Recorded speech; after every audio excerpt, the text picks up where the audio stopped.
Brandon, what is up, my brother? Welcome back to another Polymarket video. These have quickly turned into some of my favorite videos to do. I'm obsessed with this Polymarket sport deal. I'm just really excited about the ability to buy and sell shares.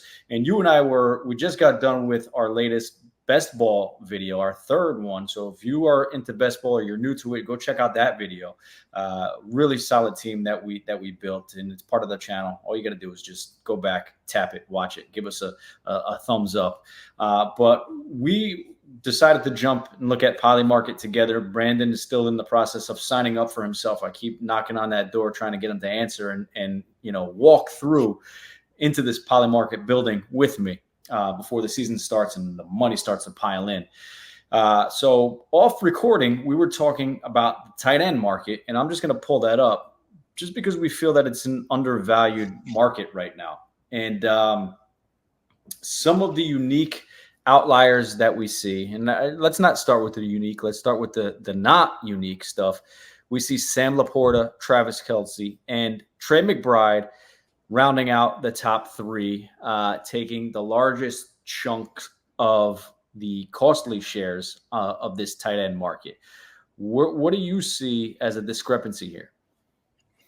Well, I think the biggest discrepancy I see are the tight ends between, specifically Trey McBride, Dalton Kincaid, and Kyle Pitts, as they're projected to do similarly well together. Really, like when you look at their over-unders and on touchdowns and the catches and targets and even receiving yards, I mean, what's 825 yards in Kyle Pitts compared to Trey McBride projected to do 850 yards? I mean, so when you're talking about projections and then coming on here to bet in the market, I mean, you gotta slam the button on a guy like Kyle Pitts, who, like if you watch any Kirk Cousins interview, I mean, he's just, he's obsessed with the guy. He thinks he's like the holy grail of all tight ends that he's ever played with. I mean, I've never seen him talk about a tight end like he does Kyle Pitts. I mean, and this is coming from a quarterback who's played with a guy like Jordan Reed when the Redskins used to be the Redskins,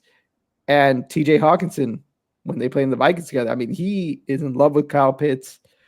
So you got like that kind of like that QB tight end shower narrative already working. So I think it's a no-brainer at 7 cents.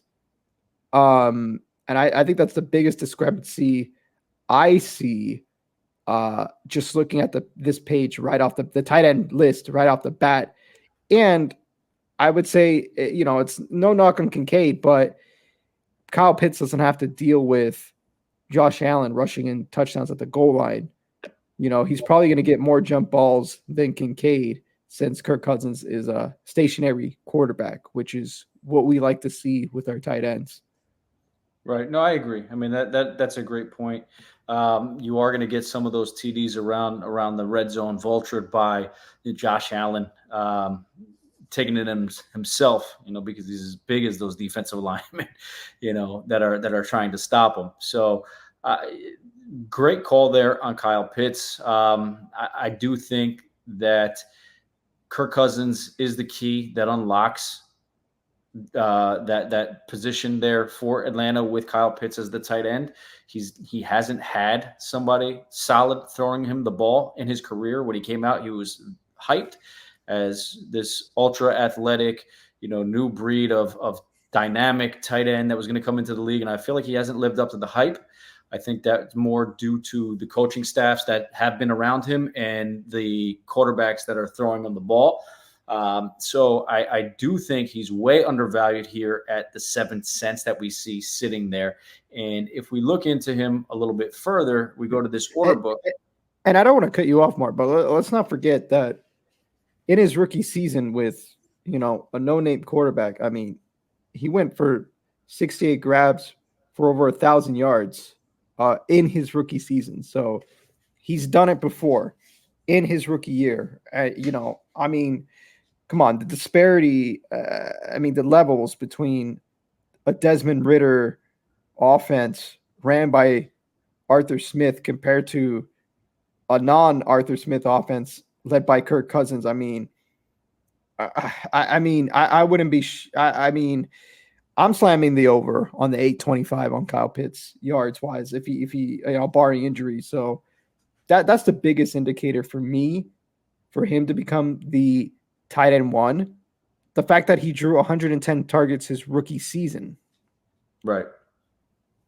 I'm not mad at that pick at all. I really think it makes a lot of sense compared to what we see out on this market. I mean, you got the big dogs at the top, right? But they're already priced a little on the higher side. Not to say that there's not room to make money on these guys, right? If you're slamming Laporta or Kelsey, you still got 80 cents, almost 80 cents on the dollar that you're going to make.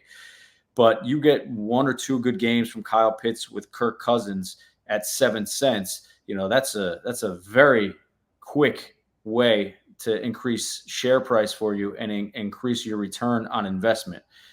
Am I a little laggy for you, or am I good on your end? I believe you're good on your end. Okay, I because think my computer's freezing up a little bit as I'm navigating here, so I don't know if it's just me, my internet, or what. So hopefully we're doing good on this video in terms of recording. But back to the content, guys.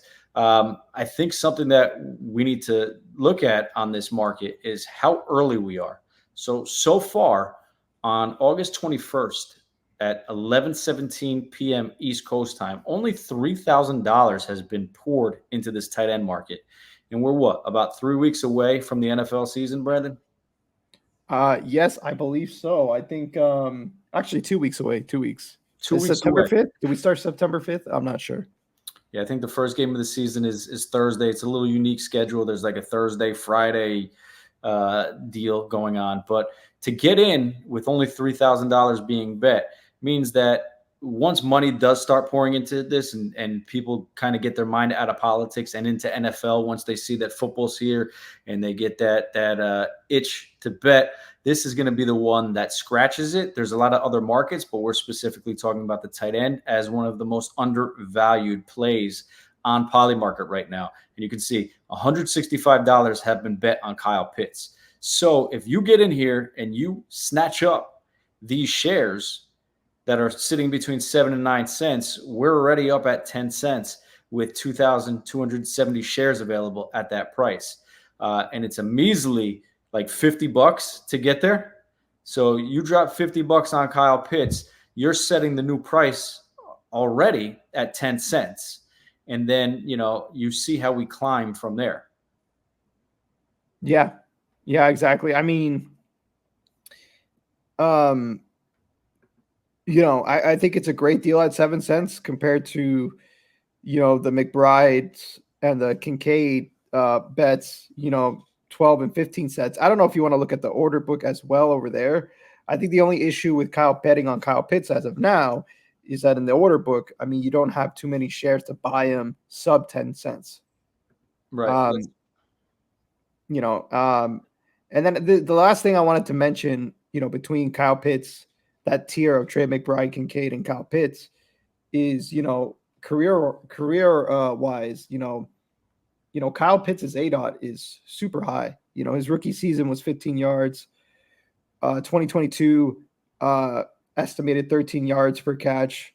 And last year with, I can't even name the other quarterbacks besides Desmond Ritter, 12.6 yards per reception. So, you're talking about a guy that is a target magnet. He's probably going to have the highest ADOT out of any tight end in the league. And he's really the only option besides Drake London, and Darnell Mooney. So, right. And Drake London's never proven it before, but Kyle Pitts has. So, like I said, I think when you see the shares that low, you gotta buy them up. All right. So, I mean, I think we gave them enough info on Kyle Pitts that we don't want them to move the market too much on us in case we want to take some time to invest.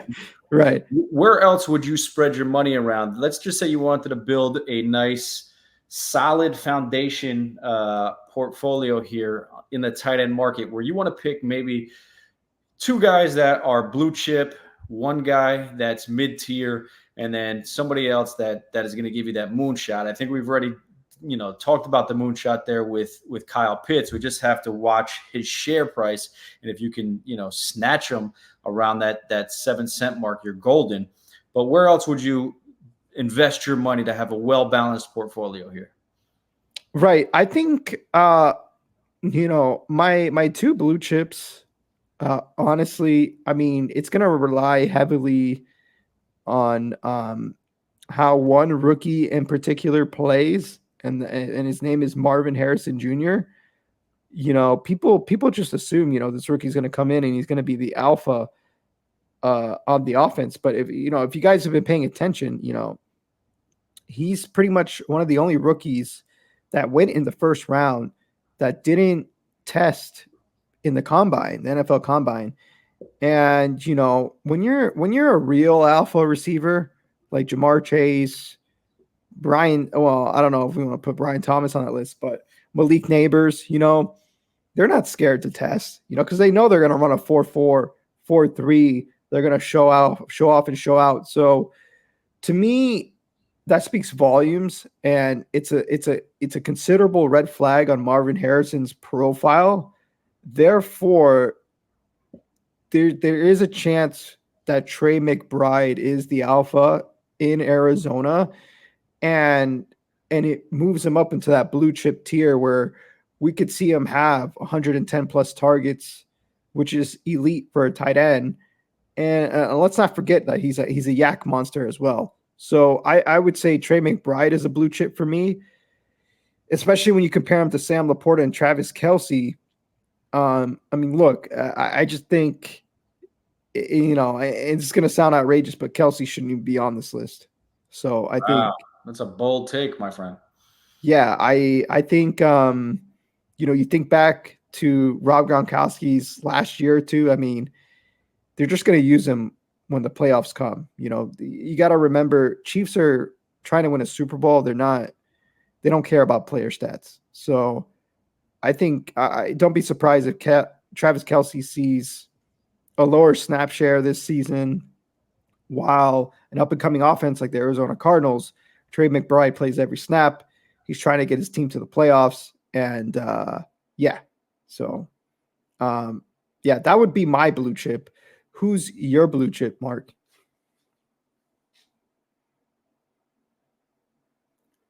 Oh, I think we lost Mark, but that is okay. Let me see if I can share. All right, here we go. That was crazy. Hold on. Share screen. Back to this. So basically, when you were away, I basically ended it, and then I was going to ask for your blue chip in this market relative to Travis Kelce and Laporta. Yeah, I mean, look, what you're saying about Kelce makes sense. The same way that I share my vision about CMC, Christian McCaffrey, right? I think they're gonna take their foot off the gas with him a little bit, to preserve him for the playoffs. And you're saying they're gonna do the same thing with Kelce. I was under the mindset that, hey, look, the Chiefs brought in the rookie, super fastest man in the NFL, Xavier Worthy, right? And paired him with Hollywood Brown, two speedsters on the outside to open up things for Kelce underneath. But maybe they're opening up things for Rashee Rice to eat, on these crossing routes, these routes over the middle, and using that speed to kind of, take the safeties deep and have Rashee Rice be the target monster there in Kansas City this season. He developed a rapport with Mahomes down the stretch of last season. So that might bump Kelce down. Look, sitting at this price, 20 cents, anything can happen to adjust these share prices rather drastically. I mean, you start off with Kelce and he has a touchdown in back-to-back games, that number is going to go up. But long term, right, I think you're correct. I think you're spot on. I think we see maybe a reduced role. Maybe he plays a little bit of a decoy. And where we need to focus our attention on is Rashee Rice in the fantasy markets. So I'm willing to sit out the Travis Kelce bet. I don't think he's going to disappear. I don't think he's going to be completely gone. I think that there's a chance that he's a top 5 tight end, but I don't think he's going to be the top 1. You got Sam Laporta. I think Sam Laporta is going to battle. I think he's going to be in the top 3. But I really love Dalton Kincaid, and so does everybody else, because this market only has $3,000 bet on it, and Kincaid is taking up $1,200 of that 3,000. Right. Which this percent chance is off then, because if $1,200 is being bet, he should be the number 1 tight end sitting with percent chance. So I'm gonna just. So I think the way it works too with this market is I think it's going off based off of like projections. Okay. So and then it gives you an assigned percent chance, and then I think the percent chances changes throughout the season. Not necessarily what's bet on the player. Gotcha. Because we see like when we scroll down, like he's 12%, but then his prices are 13, 14, 15 cents. Just like we see with Kyle Pitts. I mean, you basically got to spend 10 cents to buy him up. Right. So where here though is you get a little bit more of the meat, at these price range, right? At 13, 14, right. 15. There's a large chunk of shares that you can buy and sit comfy in your position, right? At this price, where if you were to invest in your Kyle Pitts and you look at the order book, to get up to that 2,000 shares, you're already at 10 cents. Right. And I would consider him like the same tier as Trey McBride and Dalton Kincaid because of the variables that I listed. And then the biggest thing for me is he's been there, done that 1,000-yard season. Yeah. The only thing that I'm saying, the only point that I'm trying to make is there's not a shitload of shares for you to average your price in at a specific number. I mean, unless you're confident just sitting in these shares at 10 cents, an average buy of 10 cents for your investment in Kyle Pitts at $262, right? So if you wanted to get up higher and you wanted to have more shares, your average, buy is going to be somewhere in this range right now until more shares hit the market, right? So you got to exactly sit on your hands, keep an eye on the order book, and keep dollar cost averaging to keep your price in this target area, which is really just not available at this moment. But somebody like Kincaid, offers you the ability to get in here with almost like 5,000-6,000 shares if you wanted to eat this whole thing up at an average price of 14 cents. Yeah. Right.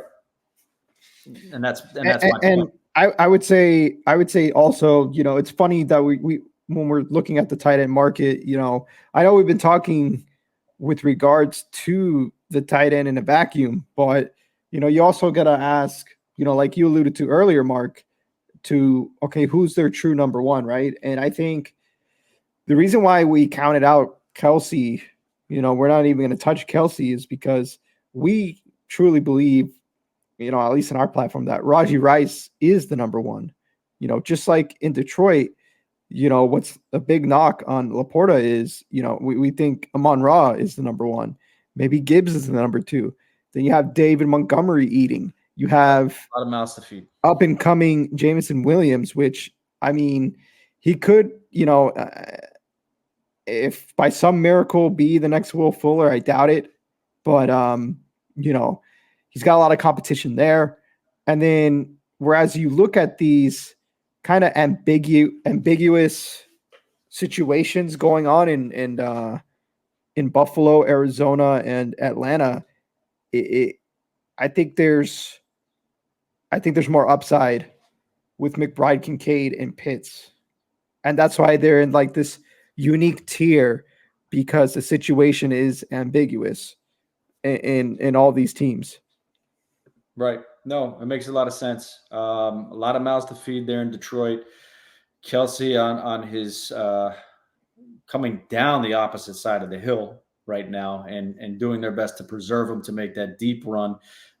Perennial challengers for the Super Bowl makes sense to have them available, but having some shares of Trey McBride on an offense that's going to finally have a healthy Kyler Murray to start the season with a full training camp and preseason, under the belt, Right. developing that rapport, going to unlock, some more high-powered, high-scoring games. Well, I And think an important question to ask is, do you think Trey McBride spends time with Kyler Murray playing Call of Duty or hey, Modern man, look, Warfare? when it comes to a quarterback and his pass catchers, whatever they can do to bond, I think is the most important. Maybe Do they're you out there. think McBride plays Modern Warfare or with him or?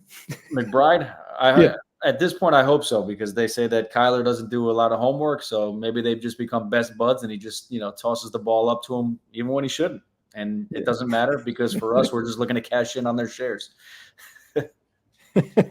So again, just looking at this too, the order book right now, as this market is fairly new, you're not sitting in these shares. Well, I mean, I guess you can get what 3,000, like 3,500 shares for about $1,000. Um, And I Probably think these shares could get more expensive as we approach the season. exactly So, and then there really isn't going to be movement until the season starts, right. Yeah, and it's funny how like these markets move. I mean, week 2, you could, like, God forbid, like, Sam Laporta has a sprained knee and maybe out a few weeks. Well, now, his bet no is going to be at 99 cents. right, exactly. Because you can't, if you're in the hunt for the top fantasy tight end, any time missed really is a big setback for you. As you're trying to vie for that top spot, you're just losing valuable reps, valuable targets, letting the competition get ahead of you, and it's not that deep of a market when you're talking about tight ends. As you could see with wide receivers. I don't know what other tight end we would select here, to be the top scoring tight end if we decided to go with the other Right. option. I So will say a bonus take um could possibly be, when I look at the tight ends, if Massage Boy were to miss time, um I want to throw out David Njoku, because if Massage Boy misses time, the backup is Jameis Winston, and we saw what David Njoku could do with volume. right, So if you have a hunch that David Njoku can upkeep with these tight ends when okay, I forgot his name at this point. Deshaun Watson, right? I keep calling yeah, him Massage Boy. that's fine. Everybody knows who you're talking about. Um, let's say Massage Boy gets benched for Jameis Winston, or he tears up his shoulder again. Like, I will say an added bonus, David Njoku, and if you can open up the order book for other, um, I mean, if you could grab those shares below 10 cents, I mean, David Njoku represents the other for me, and he has I think he has a better shot than Travis Kelsey. Gotcha. Yeah, I mean, look, if you look And, and I know you have a bonus one if someone was to get moved on your team, Mark. in the for the Niners with George Kittle. Yes. Where do you think, percentage wise, not really order book wise, where do you think his percent goes up? Because we've seen his splits with and without Ayuk. Um, do you think he easily gets 100 plus targets and just tears it up and becomes Brock Purdy's go-to guy? Because To be honest with you, man, I don't. It might be something that you didn't think you were going to hear from me, but George Kittle is such a valuable blocker too. For the Niners, in the running game, in the passing game, if they want to keep them in and make it look like they're blocking and do a play action, right? And they hit, one of the Niners receivers. So a lot of the times he's really not going to be out there in terms of volume as much as these other guys who are running routes, and he doesn't care about stats. I don't know if you watched that receiver on Max or HBO, whatever the hell it's called. I'm showing my age here. It says it right out of his mouth. It's like, I don't care if I get stats. I just want to win games. I want to win the Super Bowl. That's legacy to me, not how many balls I caught, how many touchdowns I caught. That's all fun, but he cares about doing what he can to make the team win. So for me, I don't see Kittle having that type of season, especially the way that this team is built. We've got injuries on the offensive line. John Feliciano, who's supposed to be our starting guard, is out. Just had knee surgery. He's not going to be coming in for an extended period of time. So we have possibly two rookies playing on the offensive line. We got Trent Williams holding out, our all-world left tackle. So you might see Kittle blocking a lot more, especially in the beginning of the season, until we can, weather this storm on the offensive line. And I think that will hurt the market. You see me invested in them. I'm not logged in right now, but before I was invested in them because I was just testing out Polymarket before, and I bought them at 4 cents. Right now I can sell at 10 cents. Sadly, I only bought like $4 or $5 worth of it because I would love to ring that sale bell and take some early profit to possibly put in Kincaid, McBride, or Kyle Pitts. So, I'm really not high on Kittle all that much. I think, you can see some big pop games, some play action, him streaking across the back of the end zone and Brock Purdy finding him. But in terms of him just being this dominant tight end this season, I don't see it coming in the beginning of the season at all. Okay. And do you have any other bonus tight ends that isn't necessarily blue chip, but you could see them on like that David Njoku tier that they have upside, and it's not out of the realm of possibility that they finish tight end 1 this year? On this list or other in the other category? The other category. Let me share I'll read your. you out some. I'll read you out some names. There's this is courtesy of Player Profiler. We got Jake Ferguson, where it could be. I don't know what this picture is, but It's Halloween costume. Yeah. He did. If we look at his, he is expected to see around 95 targets.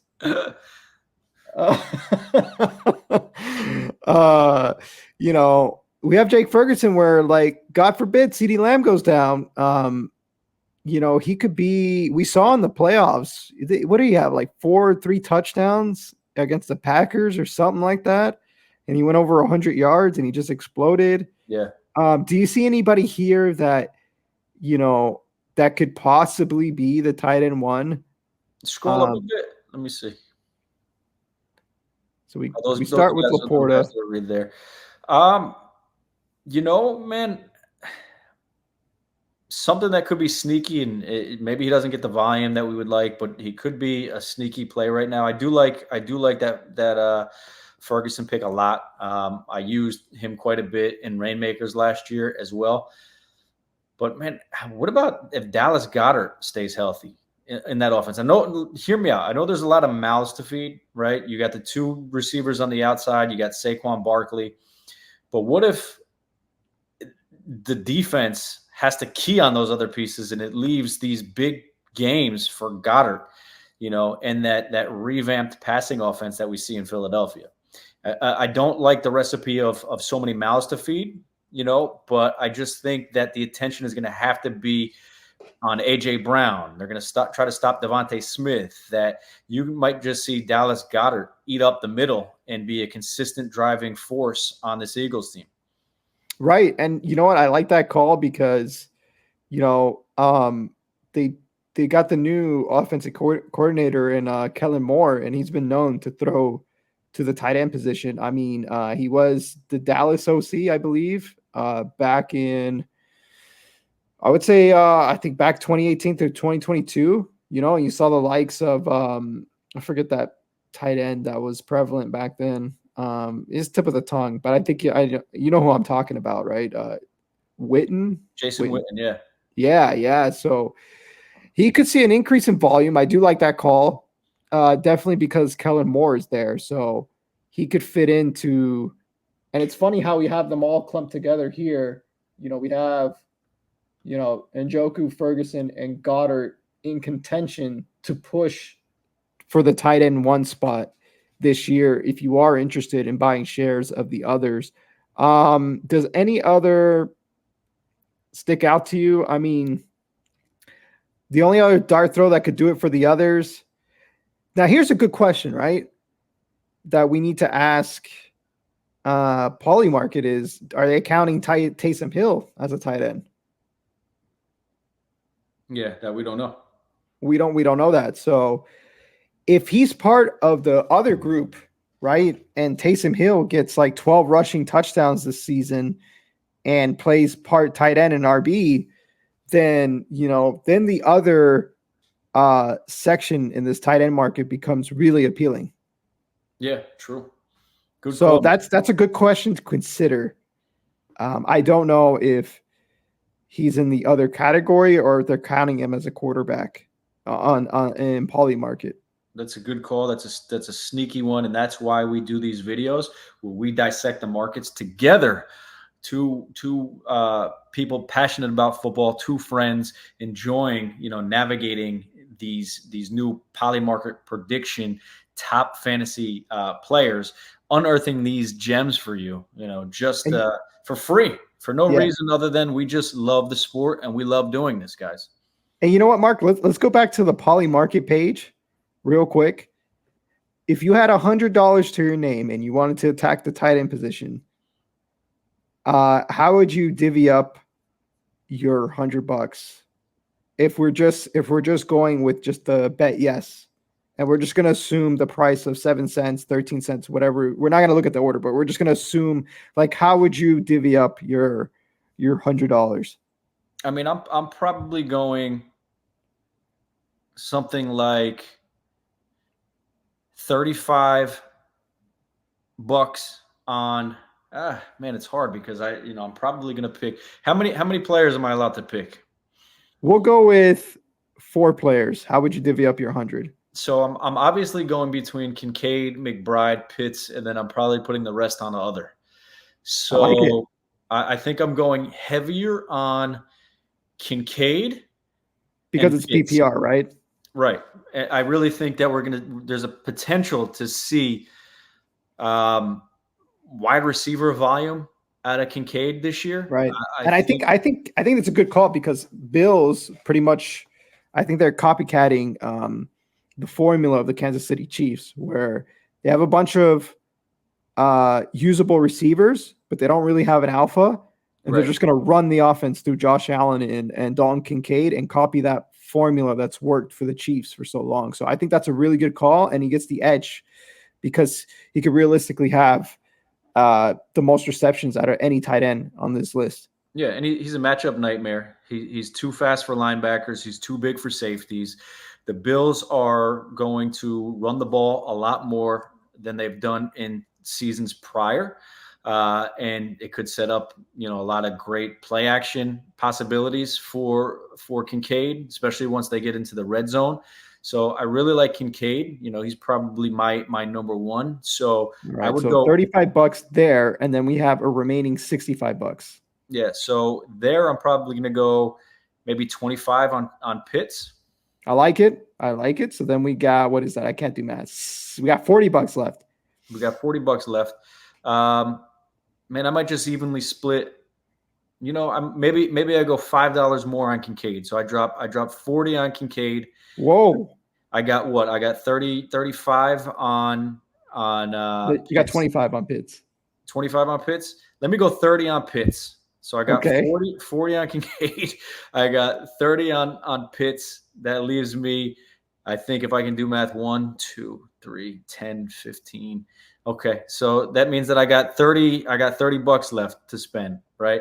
So I will go 20 on McBride and 10 on other. I like it. I think I probably do similarly, except I'm so high on Pitts. I probably split. I probably go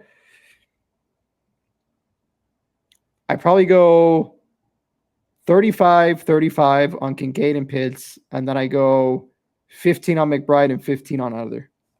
Like it, man. We're in the So same realm. we're similar. Yeah. Yeah. So yeah, I think our cover boys are going to be Kincaid and Kyle Pitts for this video. Yeah. So look, a nice breakdown on a market that's undervalued.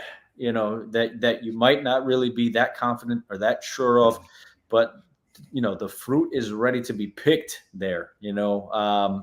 Before everybody else starts getting involved in this, and you're buying shares that are way higher, you can just keep an eye on these order books and start buying up the guys that you want to invest in this season. We are noticing that liquidity is trending up for some of the markets. Let me see if I can share. I don't want to really waste time on here, but let me try to do it real fast, guys. Bear with me.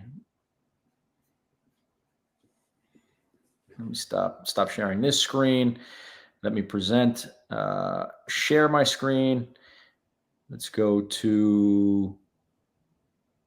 Where are we here? The market liquidity.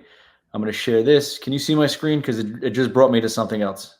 Oh, yeah. Yeah. Okay. So this is the market liquidity tracking that we are doing on our Notion site, which is free to everybody. I'll link it in the description, or you can go to my Twitter. You see my name here on the screen, and it's my pinned tweet. We got a whole bunch of stuff. We call it our investment guide database. We got some team analysis. I have my trade journal that I keep private right now.